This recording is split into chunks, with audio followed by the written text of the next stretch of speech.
Olá, muito boa noite e bem-vindos a mais um Os Antifrágeis.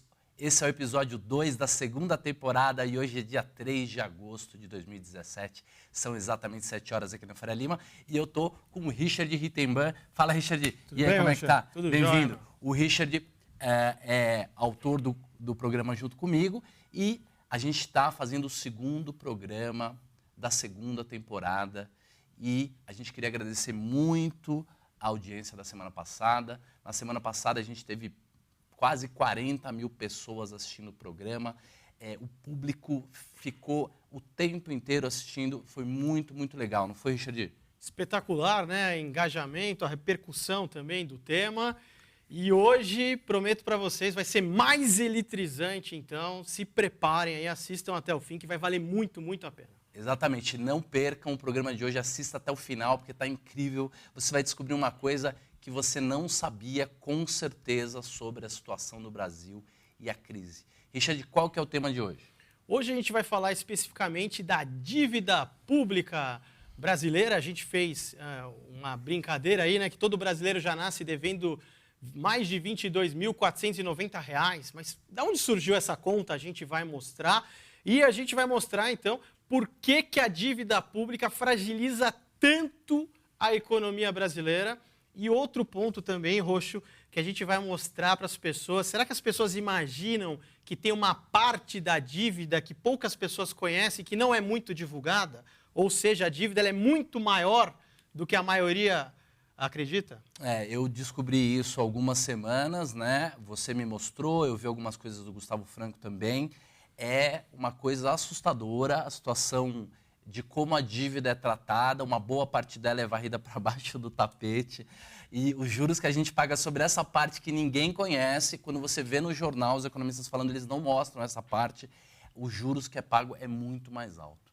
Então vamos começar mostrando essa imagem para agradecer o pessoal da semana passada e aí já mostramos essa notícia que é uma notícia do dia 24/7, quer dizer, da semana passada. Conta pra gente, Richard. Dívida pública cresce 3,22% em junho, aponta o Tesouro. Aí fala que a dívida em junho fechou o primeiro semestre a 3,35 trilhões de reais. É muito comum esse tipo de notícia. Se você acha que 3,35 trilhões é uma dívida muito alta, isso é só parte da história e a gente vai mostrar hoje qual que é a verdadeira dívida, qual que é o verdadeiro tamanho dessa dívida e por que tem essa parte que fica oculta da maior parte da sociedade. Poucas pessoas têm noção disso, então a gente vai mostrar. Exatamente. Lembrando que essa temporada a gente vai falar sobre as soluções do Brasil, então a gente fez uma lista dos principais problemas do ponto de vista da fragilidade e da antifragilidade. Você sabe que esse programa é um programa baseado nas ideias do Nassim Taleb e a gente está trazendo as ideias dele para ajudar a fazer uma leitura e descobrir como resolver os problemas do Brasil. Então, hoje nós vamos ter 3 tópicos. O primeiro, nós vamos falar dos números. O Richard trouxe um monte de número para a gente, um monte de estatística, um monte de dado. Depois, a gente vai falar do problema, por que a dívida é tão fragilizante. A gente vai trazer as ideias do Taleb e explicar baseado nas ideias dele. E depois, como sempre, a gente vai trazer a solução.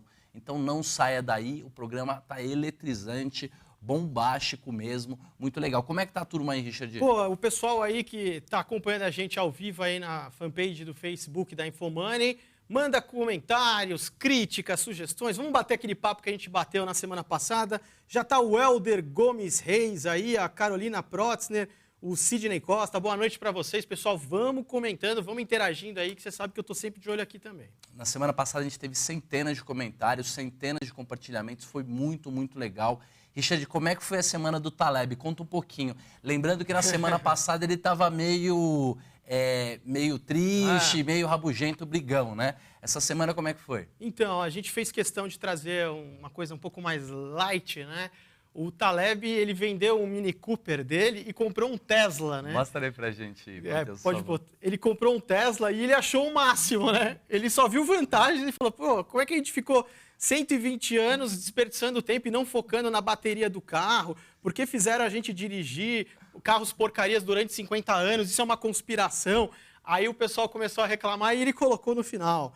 pele em risco, né? Eu esperei comprar o meu Tesla antes de eu fazer a minha análise e meu comentário. Esse é o grande Taleb, né? Exatamente. Sempre com a pele em risco, né? Bem mais divertido essa semana, é claro, ele continua brigando com um monte de gente, mas foi bem legal isso. Ele vendeu o Mini Cooper e comprou um Tesla e está satisfeito da vida. Legal, então começamos falando os números. Richard, a grande pergunta é essa. Por que os juros no Brasil são tão altos? E é uma discussão, tem que baixar os juros numa canetada, nos outros países é muito mais baixo, mesmo um país aqui pertinho, que parece que tem problemas parecidos, por que a gente paga tão mais de juros? O que acontece? São vários fatores que a gente pode colocar, mas o principal fator é que a gente tem um governo gastão, que gasta demais, Pessoal, imagina que 2/3 de todo o mercado de crédito é absorvido pelo próprio governo. Imagina, 2/3 dos recursos que estão lá é absorvido pelo governo, enquanto isso sobra 1/3 para as pessoas e as empresas disputarem ali. Então isso encarece demais o crédito, você ter esse governo gastão e se endividando ano após ano. Então a gente pode botar a próxima tela. Olha só a dívida bruta, Roxo. Você vê que ela estava tranquila do governo geral. O governo geral, lembrando, para quem não conhece o conceito, inclui governo federal, estados e municípios. Você vê que a partir de 2014 você tem uma explosão da dívida. Voltar, Matheus. Olha um pivô de alta ali, né? Em 2013. De 50% do PIB, ela em pouco tempo vai para 73% do PIB agora e com as projeções até mais otimistas, nos próximos anos, até 2020, pode passar de 90% do PIB. Richard, mas tem países que têm mais de 100%, 200%. Mas o problema, a gente vai ver, é o perfil da nossa dívida. É uma dívida com a taxa de juros altíssima e o prazo relativamente curto. E também a relação do que sobra para a gente pagar juros. Na verdade, como a gente tem um buraco, né, um déficit absurdo, naturalmente essa dívida deve continuar subindo. Então, olha esse gráfico, ele é assustador. A gente vê muito pouco esse gasto. Outro argumento, o pessoal fala, mas você está olhando a dívida bruta. A dívida bruta, pessoal, é a mensuração que as agências de risco, que os investidores mais utilizam. A dívida líquida, ela pode...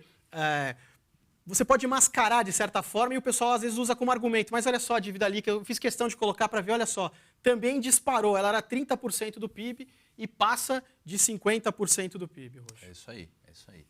O que é esse gráfico aqui agora? Então, aí a grande questão mas por que a dívida, né, Roxo, ela cresceu tanto e tão rápido nos últimos tempos? Foi um passe de mágica? Aconteceu alguma coisa artificial? Não, simplesmente o que a gente já falou, o governo gastão. Então, olha esse gráfico é tudo que o governo central arrecadou, menos o que ele gastou sem contar os juros da dívida, acumulado 12 meses. Quer dizer o quê? Você vê que de 2011 até 2014, ele conseguia ainda economizar dinheiro e usar para pagar juros. Depois não sobrou dinheiro para nada, nem para pagar as despesas não financeiras e muito menos para pagar os juros. Então, olha só, a próxima tela vai ficar mais claro, pessoal. Olha só.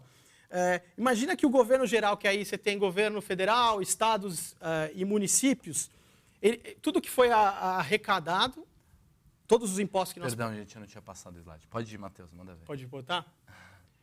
Tudo que a gente pagou de imposto, aí tem as despesas, sem contar as despesas com juros. Você teve um rombo em 2016 de 155 bilhões de reais.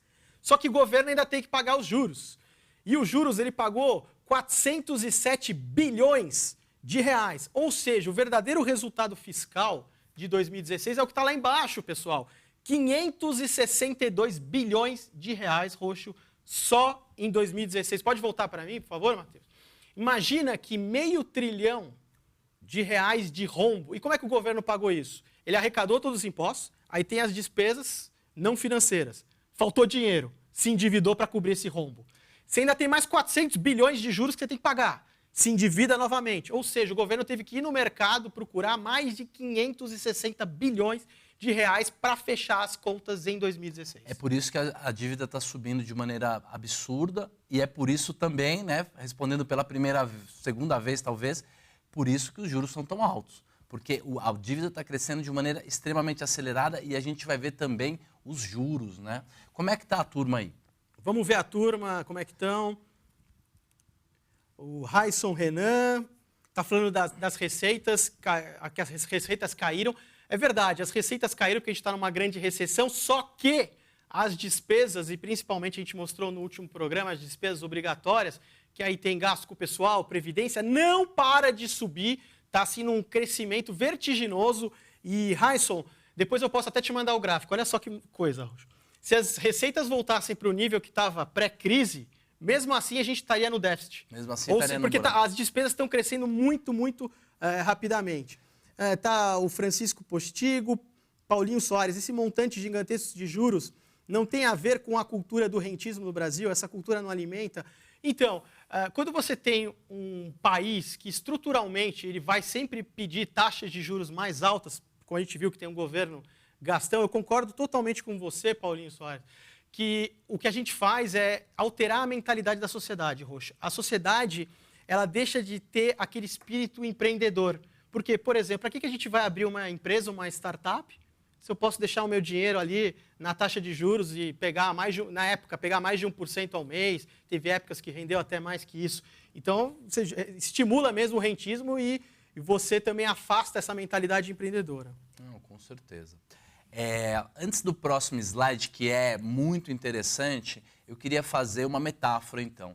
A metáfora, essa semana, vai ser com condomínio. Né? Imagina que o seu síndico, né, ele assumiu o condomínio, ele já estava administrando lá, mas ele tinha sobra de caixa, o seu condomínio todo mês até tinha um pouco mais de dinheiro lá para comprar alguma coisa, ou investir, ou até diminuir, principalmente, o valor do condomínio. E de uma hora para outra ele começou a gastar, e aí fez uma dívida. E essa é a situação do Brasil hoje. A gente deve várias vezes aquilo que o governo arrecada e ele não para de aumentar a despesa. Né? Você quer falar Nossa, o pessoal está mandando cada comentário espetacular. Desculpa até sair um pouco do script aqui, mas olha só, o Bruno Guedes faz uma pergunta, né? Mudar os tributos do consumo para a renda ajuda a economia? Olha, excelente esse ponto. O Brasil é um dos campeões mundiais de tributar produtos e serviços. E com isso, os mais pobres acabam pagando proporcionalmente mais impostos, porque o pobre, a maior parte da renda dele vai para quê? Para consumo, né? Ele não tem dinheiro para comprar propriedades. Então, o caminho seria calibrar isso, mas primeiro a gente tem que fazer a austeridade boa. A austeridade boa, qual que é? É o governo cortar gastos, cortar todos os privilégios, desperdício, e aí abrir espaço para corte de tributos. Você tem a Val Comotti também faz uma pergunta interessante. Antigamente, a emissão de moeda tinha lastro no ouro, né, que era o padrão ouro. Como é que funciona? Hoje não tem lastro nenhum. Então, que o Banco Central ele tem o monopólio da oferta de moeda, mas, obviamente, ele tem que ter um certo controle disso, porque senão você tem uma inflação absurda. Para a gente pensar nisso de uma forma simples, imagina que num país você tem um limite de produzir determinados produtos e serviços naquele espaço de tempo. E é difícil isso mudar no curto prazo. Pode fabricar tantas motos, tantos carros. De repente, o Banco Central imprime dinheiro e dá R$1 milhão para cada brasileiro e todo brasileiro fica milionário. Isso vai enriquecer o país? Tá, todo mundo tem um poder de compra brutal, a oferta no curto prazo está rígida, o que vai acontecer com os preços? Os preços vão subir. Vão disparar. Então, agora vamos retomar o programa. Uma pergunta importante, né, agora, que é a seguinte: o governo paga de juros a taxa Selic? É isso que ele gasta? Essa é a taxa que ele usa para rolar essa dívida? É isso que eu achava. Aliás, é isso que todo brasileiro deve achar. Mas esse gráfico diz outra coisa, né, Richard? Mostra o gráfico para a gente, por favor, Matheus. Então, pessoal, esse é um gráfico que você tem o custo que o governo usa para ele rolar a dívida, que é essa curva azul, taxa implícita, e você tem a taxa Selic, que é a taxa básica de juros aí, né? Desde 2002 a 2017. Você percebe que tem alguns momentos que a Selic até 2006 ficou acima disso, e depois a taxa de rolagem da dívida sempre acima da taxa básica de juros. Pode voltar para mim, por favor, Matheus? Então, é o seguinte, pessoal, agora vai vir o grande pulo do gato.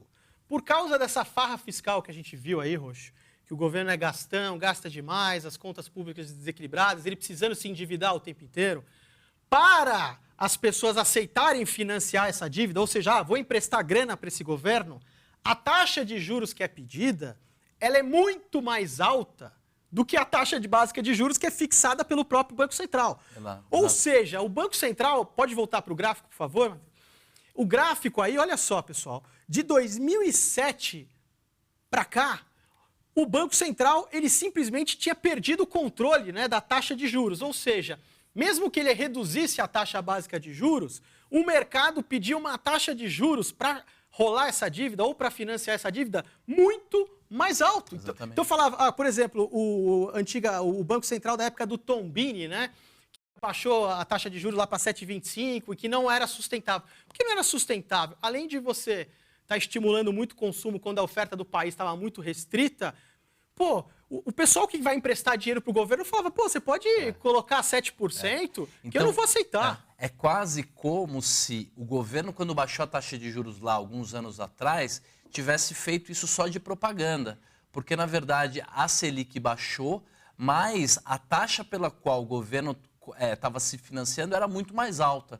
Então, isso era ruim, porque ele estava financiando ele mesmo, do bolso dele, a queda da taxa Selic, e isso é uma das explicações para um aumento absurdo do endividamento. Né? E olha só a consequência, pessoal. Então, pensa bem, o mercado pede uma taxa de juros maior que a taxa básica de juros, e o que acontece?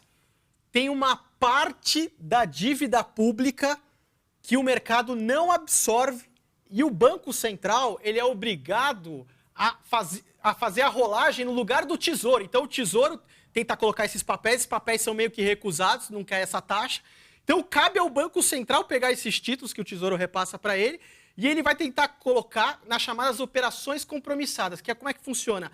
É uma venda que o Banco Central faz com compromisso de recompra em alguns dias e com uma taxa de juros que ele vai combinando acima da taxa básica de juros. Então é quase que aquela rolagem do tempo da inflação que a gente vê do overnight. É uma dívida de curtíssimo prazo. Praticamente, então, o governo está rolando a dívida, parte dela, essa parte que a gente não conhecia, no overnight. Exatamente. Vamos olhar esse gráfico agora. E olha só, pessoal, a dívida que o Tesouro não consegue rolar são essas operações compromissadas. Saíram aí de pouco mais de 100 bilhões em 2006 para em 2017 agora, último dado, já passou de 1 trilhão de reais. Imagina que 1 trilhão de reais é uma dívida que o Tesouro não consegue rolar e o Banco Central tem que fazer o trabalho, né? Justamente por essa diferença aí de taxas que são pedidas. E a gente não vê esse número em lugar nenhum. É quase como se o governo estivesse dando uma pedalada nesse sentido? Na verdade, a própria mídia, no geral, acho que poderia divulgar mais amplamente o conceito da dívida bruta. Olha só, a próxima tela vai esclarecer isso. Lembra que a gente viu que tinha uma notícia no começo que a dívida era 3,2 trilhões? É muito maior. Na verdade, a dívida bruta de governo federal, estados e municípios é de 4,6 trilhões de reais, pessoal. 4,6 trilhões, sendo que 4,4 é a dívida interna e a dívida externa é cerca de 226 bilhões. Por que está dando essa diferença? Porque você tem aí mais de 1 trilhão, olha lá, eu botei em vermelho, de operações compromissadas, que são essa parte que o Tesouro não consegue passar para o mercado e o Banco Central é obrigado a fazer a rolagem numa modalidade diferente, que é via essas operações compromissadas. Exatamente. Pode voltar para a gente aqui. Então, veja que cada slide a gente vai ficando mais assustado, né? Entendendo um pouco melhor como o Brasil está fragilizado.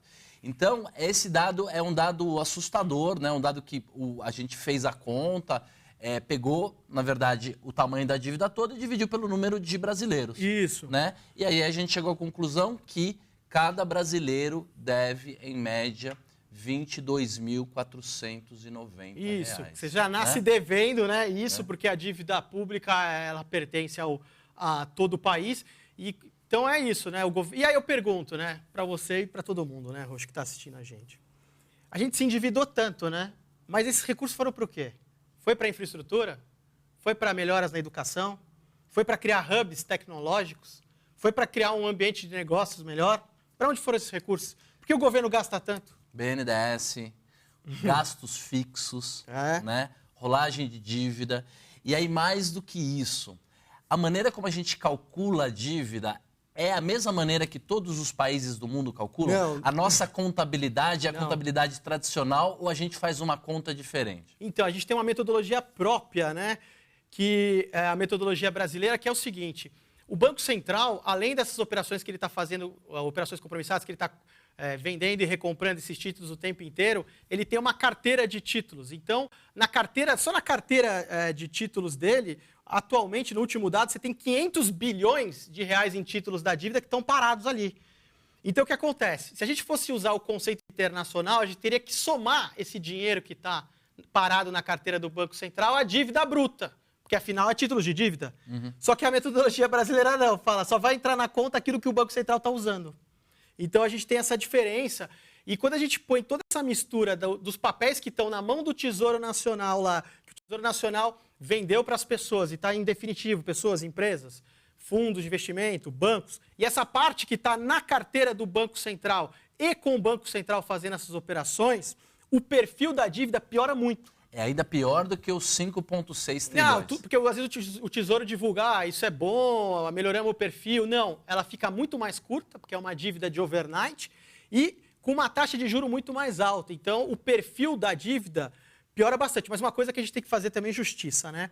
A atual equipe econômica e também a secretária do Tesouro estão indo na direção de melhorar a transparência. Então, você vê que tem várias coisas que estavam embaixo do tapete, como, por exemplo, os dados do FIES, subsídios, que estão melhorando a metodologia, melhorando as práticas contábeis, e tudo isso que a gente está falando está meio que no radar. Então, assim, pessoal, como sociedade, a gente tem que apoiar esses técnicos para eles fazerem a mudança, porque precisa desse apoio político para fazer as mudanças. Não adianta o técnico fazer um estudo bonitinho e os políticos não comprarem. A gente tem que pressionar nossos representantes para que nosso dinheiro seja bem gasto e que a gente tenha essas melhores práticas contábeis aí envolvendo a dívida pública, Banco Central. Exato.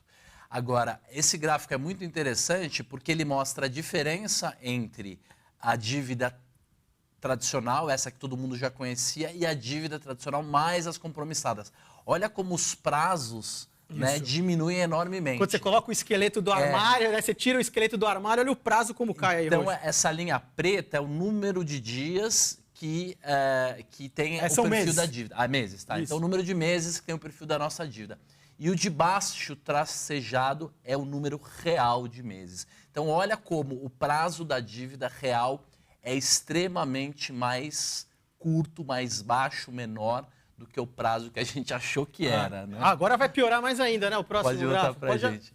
Já pode mostrar? Já pode mostrar. Olha lá, esse gráfico é muito interessante. Conta pra gente o que é. Olha, uma comparação internacional que foi feita em 2013, comparando o percentual que cada país tinha de dívida de curto prazo, ou seja, uma dívida que vai vencer logo, que tem que pagar logo, e uma de longo prazo, que aí você pode gerações, né, para pagar.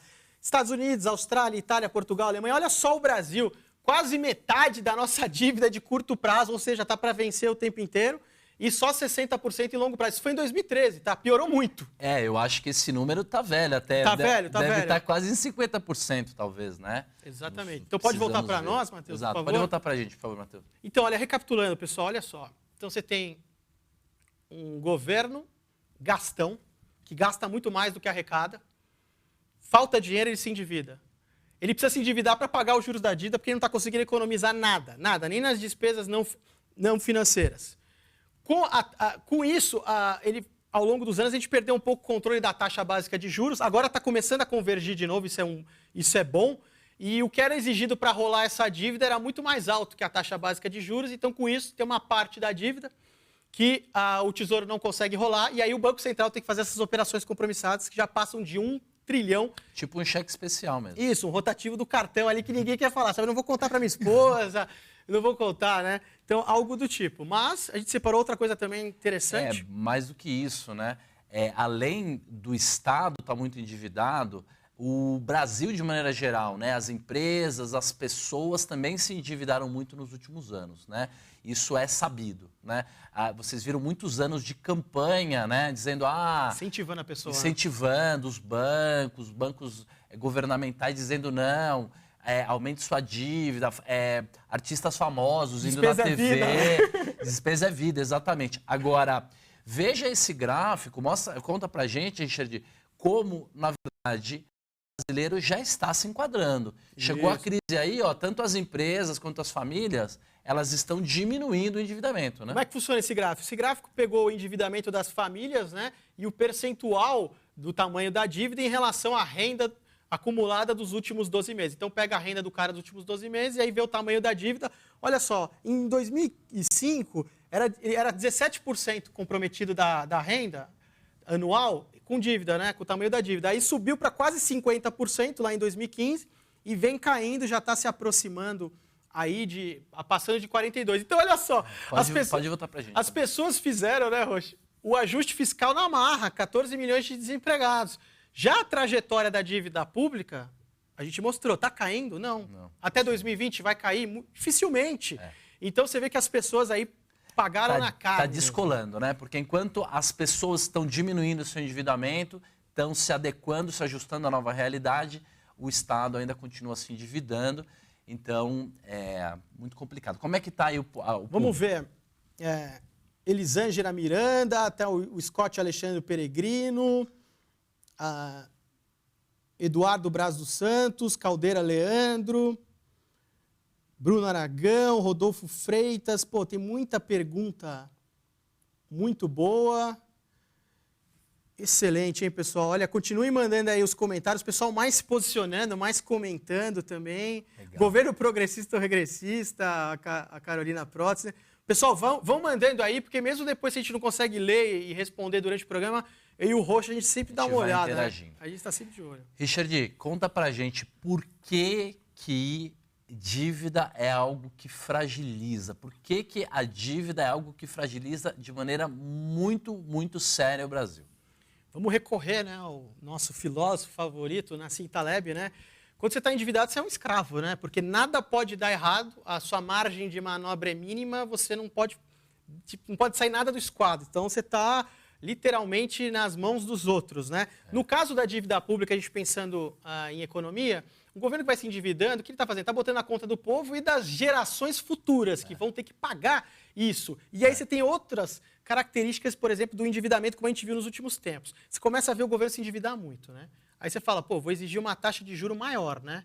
Mas aí ele começa a se endividar mais ainda. Será que ele vai conseguir pagar isso? Que nem a agiota, né? Será que ele vai emitir dinheiro para me pagar, monetizar a dívida? Monetizar a dívida é hiperinflação. Lembrem do plano Collor, tá? Monetizou a dívida praticamente, virou pó e colocou dinheiro em circulação e o dinheiro não comprava nada, hiperinflação, os preços subiam a cada segundo. Então, uma política econômica heterodoxa que quisesse tentar dar um calote ou imprimir moeda, tudo isso faria com que as coisas piorassem muito, porque geraria inflação. Todos os credores, que na verdade somos nós, o nosso dinheiro está no banco, o banco emprestou o dinheiro para o governo. Isso. Tudo isso geraria uma espiral negativa, né? Faria com que houvesse inflação, os títulos se desvalorizassem. O efeito colateral é pior que a doença, é a tal da iatrogenia que o Taleb fala tanto. Exatamente. E essa questão de condenar as gerações futuras, que é muito interessante, é como se um pai, ao ir embora, deixasse uma dívida enorme para os filhos pagarem, né? Então, quer dizer, isso é uma coisa muito injusta. Nenhum pai faria isso, né, com a sua Aumento família. de impostos, por exemplo. Será que esse governo vai ficar aumentando a carga tributária sem parar para tentar fechar esse rombo? Crises, incerteza. Será que eu vou investir num país sabendo que ele vai ter instabilidade lá na frente? Será que eu aumento a minha fábrica? Eu crio uma startup? O que adianta o gringo vir aqui emprestar 10% ao ano se existe o risco dele não receber? Ou existe o risco da moeda que ele comprou, que é o real aqui, que ele comprou para trazer o dinheiro para o Brasil, se desvalorizar? Ou existe o risco de um calote? Então, por mais que a taxa de juros suba, quanto maior for a fragilidade, quanto pior tiver a situação do país, mais juros nós vamos ter que pagar, né? Exatamente. Então, olha, toda a dívida é frágil mesmo. Não tem jeito. A gente tem que exigir como sociedade respeito aos nossos recursos, respeito às gerações futuras e toda a dívida que for feita, que tenha uma justificativa muito boa, né? Seja para melhorar a infraestrutura, o ambiente de negócio, que dê retorno, porque olha o que a gente tem visto nos últimos tempos. Exato. Vamos agora ler uma passagem do próprio Antifrágil, do próprio livro. O Taleb fala assim: quando se ouve um governo endividado tentando reconquistar a confiança, sabemos que eles são frágeis e, por isso, estão condenados. Então, não adianta. Quando você tem uma dívida, você está contando com o ovo já dentro da galinha. Você é frágil. Você pode ir a público tentar acalmar as pessoas. Quanto mais você tentar acalmar as pessoas, mais em pânico elas vão entrar. Essa é a realidade, né? Qual é a solução, Richard? Como é que a gente soluciona? Dá para perceber que está muito complicada a situação no Brasil, mas existem caminhos. são 2 pontos, tá? O primeiro ponto fundamental, responsabilidade fiscal. O governo, todos os impostos que são arrecadados, ele tem que gastar muito menos do que isso para sobrar dinheiro para a gente ir abatendo essa dívida e desacelerar a trajetória, ou seja, equilíbrio fiscal, responsabilidade fiscal. E dá para responsabilizar, inclusive, o mau gestor. Isso é o ideal. Pele em risco, eu sou fã dessa ideia. Quer dizer, o gestor que gastar demais, que não ficar dentro do seu orçamento, por mais que seja impopular isso, ele tem que ter uma sanção. Ele tem que ter a pele em risco, ele tem que ter responsabilidade de perder o cargo, de ir preso, de ter que pagar com o próprio dinheiro e assim por diante. Aí você resolve, aí as pessoas vão tomar mais cuidado se mexer no bolso, na integridade e na liberdade delas, né? O outro ponto, que é um ponto mais técnico, mais assim... Pessoal, se você, quem acompanha até agora, se você já teve até que se sentar, né, ficou meio chocado, olha, segura agora, que agora a gente vai mostrar que o segundo ponto que tem que mudar é a relação que tem entre o Banco Central e o Tesouro Nacional. Por quê? Porque em 2008 teve essa lei 11.803, que mudou a forma como o Tesouro e o Banco Central se relacionam. Pode voltar para mim que eu vou tentar explicar de uma forma bem simples. Olha só o que foi estipulado. Foi estipulado que o resultado do Banco Central, ou seja, se ele tem lucro ou prejuízo, ele tem que repassar tudo para o Tesouro. Eles têm uma conta conjunta, sabe? Chama conta única, Tesouro e Banco Central. Então, o Banco Central deu lucro, ele repassa o dinheiro. Se ele deu prejuízo, o Tesouro repassa títulos públicos para cobrir isso. O grande problema, olha só isso. Eles criaram 2 contas, pessoal, que é uma conta chamada de conta cambial e uma conta que são outras despesas e outras receitas. Na conta cambial, olha o que entra na conta. Além do resultado dos títulos de swap cambial, toda vez que as reservas internacionais se valorizam em reais, então, por exemplo, quando o dólar saiu de 3 para 4, em reais, as reservas internacionais que são em dólares, elas se valorizaram muito. Isso. Aí o Banco Central ia lá e falava, tivemos o lucro de não sei quantos bilhões e depositava nessa conta de resultado cambial sem ter vendido um único dólar de reservas. Ou seja, você tem transferências de ganhos cambiais das reservas sem que eles tivessem efetivamente ocorrido. Totalmente contábil, numérico, né? É um gerador infinito de novas dívidas. Porque quando o dólar ia lá e caía, não era necessário recompor isso, né? Isso. E aí, olha, podemos passar para o próximo. Olha a maluquice então, pessoal. Então, imagina, a reserva desvaloriza também. Por exemplo, agora o dólar o real se valorizou muito. Então, em reais, as reservas prejuízo. Isso. Então, ele vai lá, marca o prejuízo, o equivalente ao prejuízo, o Tesouro Nacional e manda para o Banco Central os títulos da dívida equivalentes para cobrir esse rombo. Não manda o dinheiro. Quando o Banco Central dá lucro, ele manda dinheiro. Quando ele dá prejuízo, ele recebe título. Então, olha só, olha a troca que está acontecendo. Então, o tempo inteiro é o Banco Central, no longo prazo, mandando dinheiro para o Tesouro e o Tesouro mandando títulos para o Banco Central. Então, isso a Constituição Federal proibiria, seria um financiamento implícito. Então, olha um exemplo de distorção, mais uma maluquice que inventaram. Essa aqui. Olha só, eles separaram as contas, então você não pode ter o resultado global. Então, vamos supor nesse exemplo que no resultado da conta cambial deu mais 100 de lucro. Uhum. Então, o Banco Central foi lá e depositou 100 na conta do Tesouro. Nas demais contas, teve um prejuízo de 100. Se a gente fosse somar no global, mais 100 menos 100 daria quanto? Zero. Era para não ter nem transferência de dinheiro e nem recebimento de título. Mas como é feito de forma separada, você teve o Banco Central pagando 100 para o Tesouro e recebendo 100 em títulos. Então, o que acontece, pessoal? Olha, vamos ler a próxima passagem que explica bem. Ó. Dada a alternância de resultados positivos no longo prazo, já que você está contabilizando reservas internacionais em dólar e o dólar flutua muito, então o tempo inteiro está valorizando, desvalorizando, a tendência é um grande fluxo de dinheiro para o Tesouro e um grande fluxo de títulos para o Banco Central. Mas parte significativa desse resultado não advém de ganhos e perdas realizados, porque o Banco Central efetivamente não vendeu as reservas. Então, o que acontece? Então, olha o mecanismo nefasto que a gente tem. A gente tem uma grana indo para o Tesouro nessa conta única e vários títulos indo para a carteira do banco. É uma máquina de fazer dívida mesmo. Para o Banco Central. E o Banco Central usa o que esses títulos? Tem uma outro quesito que foi colocado nessa lei, Roxo, que falou que o Tesouro, se o Banco Central tiver com a carteira com pouco título, o Tesouro pode colocar títulos na carteira do Banco Central lá, sem contrapartida financeira, ou seja, abastecer isso. Então, aquele mecanismo que a gente viu, lembra das operações compromissadas? Pode ser constantemente abastecido para ir rolando essa parte da dívida que o Tesouro não conseguiu rolar. Então, olha isso vai totalmente contra as melhores práticas contábeis de qualquer Banco Central. Isso tinha que mudar. O Banco Central tinha que manter um dinheiro parado para fazer frente a essa volatilidade que ele tem na contabilização cambial, como, por exemplo, o Banco Central da Noruega faz. Então, olha, pessoal, não estou acreditando em nada que esse Richard está falando, ele está falando bobagem. Vamos mostrar, então, um gráfico hoje para abalar as estruturas. Pode botar, olha só. Esse gráfico aí, a curva azul é a carteira de títulos públicos que estão no Banco Central. Não para de crescer. E a curva vermelha é o tal saldo da conta única do Tesouro. Ou seja, andando ad eterno juntos, para cima e avante. Cada zigue-zague que o mercado der, pode voltar para a gente aqui, Matheus, cada zigue-zague que o mercado der de câmbio, a dívida vai crescer, vai crescer, vai crescer. Então essa é a realidade. E um ano atrás, vamos mostrar, de quanto que é isso, Richard? Isso, quem se interessou pelo assunto, eu até peço perdão, é um assunto muito técnico, exige. Quem quiser fazer uma leitura, lá no Dinheirama eu escrevi um ano atrás defendendo que essa lei precisa mudar, que precisa ter mais transparência, mais contabilidade criativa, a relação entre Banco Central e Tesouro Nacional precisa mudar. Quem tiver interesse de se aprofundar nesse assunto e entender melhor aí, eu recomendo a leitura. Pode ler o artigo e veja que o Richard, de um ano atrás, já estava falando disso, né? Não é nenhuma novidade.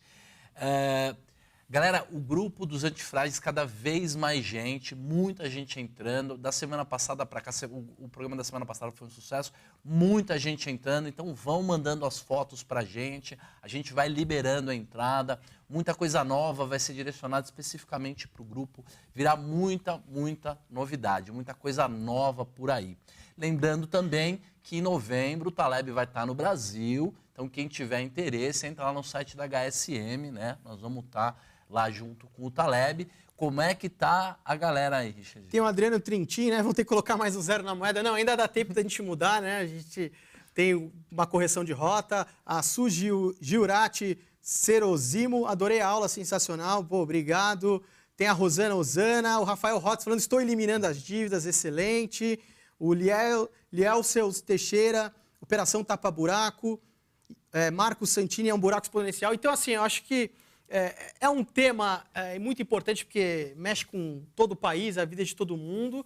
E a gente teve a audácia, né, no bom sentido, de falar, não, vamos mostrar para as pessoas, vamos mostrar por que a taxa de juros é alta, o que esse governo gastão provoca na dívida pública e nas taxas de juros. Tem uma parte aí que o Tesouro não consegue rolar e tem que ser via operação compromissada, e a mídia e, às vezes, especialistas não divulgam tanto a dívida no global, que a metodologia da dívida bruta brasileira ela não vai de acordo com os padrões internacionais, que você tem uma relação nebulosa entre Tesouro e Banco Central, com essa contabilização. Então, assim, a gente até usou as reservas internacionais. O pessoal, vamos vender e usar. Pô, já vem usando contabilmente há um bom tempo. A gente já está usando as reservas internacionais de maneira contábil. Na hora que você usa essa valorização para dar dinheiro para o Tesouro. E quando dá o prejuízo, tivemos, que nem agora, o Banco Central teve um prejuízo brutal, né? Porque valorizou muito o real. E aí o que acontece? Ele recebe títulos. Então, você fala, uma máquina de dívida, né? Richard, um programa incrível. Passou Não muito rápido. percam as próximas semanas. Nós vamos falar de previdência, vamos falar de concentração, vamos falar de gestão. Vai ter muita coisa legal. E a gente escolheu um texto muito bem escolhido dentro do Antifrágil. Fomos lá no detalhe, uma passagem do Taleb sobre a questão da dívida. Lê pra gente, Richard, como é que é isso? Mensagem final, então, é como se fosse o próprio Nassim, né, Taleb, fechando o programa, episódio 2. Tem uma postura obsessiva contra o endividamento do governo, como defensor ferrenho do que se chama conservadorismo fiscal. Quando não há dívidas, não é preciso preocupar-se com a reputação nos círculos econômicos. É isso mesmo, é isso mesmo. Legal. E é normalmente quando você não precisa cuidar da sua reputação que as coisas dão certo, que as pessoas querem dar dinheiro para você, emprestar dinheiro para você, investir, ser seu sócio e assim por diante. Pessoal, muito bom. Espero que vocês tenham gostado do programa.